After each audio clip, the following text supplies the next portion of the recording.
आणि जर negative amount आलं तर काय बोलायचं त्याच्यामध्ये लॉस. कळतंय सर्वांना? गुड मॉर्निंग सर्वांना. चहा कॉफी थंड्याची सोय केली जाईल तुम्हाला. तो प्राणी हा झोपतोय, हा झोपतोय, याला जागा करा, याला सरळ बसवा जरा. सो आता आपण बघूया याचा नेक्स्ट पूर्ण की फॉर्मॅट कशा प्रकारचा असेल. सो तुम्हाला एक्झाम मध्ये जेव्हा क्वेश्चन येणार तेव्हा असं काहीचं फॉर्मॅट तुम्हाला ड्रॉ करायचं आहे. आता तुम्ही म्हणाल की सर तुम्ही तर बोललेले फक्त की इन्कम आणि एक्सपेन्स करायचं आहे. येस बेटा, इन्कम मायनस एक्सपेन्सेस करायचं तुम्हाला. बट त्याच्या अगोदर कोणताही बिझनेसमॅन जेव्हा बिझनेस स्टार्ट करतो तेव्हा स्वतःलाच पैसे घेऊन यावे लागतात, बरोबर की नाही? स्वतःला स्वतःच्या खिशात पैसे टाकावे लागतात की नाही?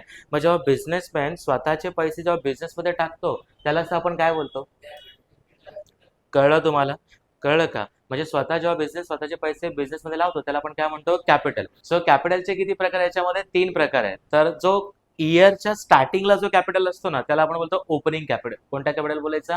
ओपनिंग. आणि इयरच्या क्लोजिंगला at the end of the year, वर्ष संपताना जो कॅपिटल उरतो ना त्याला म्हणतात क्लोजिंग कॅपिटल. पण त्याच्यामध्ये पण एखादं कॅपिटल आणलं तर त्याला आपण काय बोलतो? Additional capital. त्याला काय म्हणतो आपण? ऍडिशनल. कळलं का? म्हणजे आता से फॉर एक्झाम्पल की ऍडिशनल कॅपिटल म्हणजे अनिशचं सपोज करा की बर्थडे होतं आणि सर्व मित्रांनी मिळून तुम्ही त्याला 10,000 रुपयाचं काहीतरी गिफ्ट दिलं.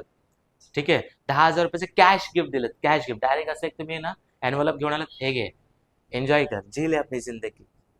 पण तो माणूस असा पैसे खर्च करणारा नाहीये. तो खूप एकदम असा काय बोलतो त्याला प्रॉपर सर्व विचार करून करणारा माणूस आहे. मग तो काय करतो माहितीये का?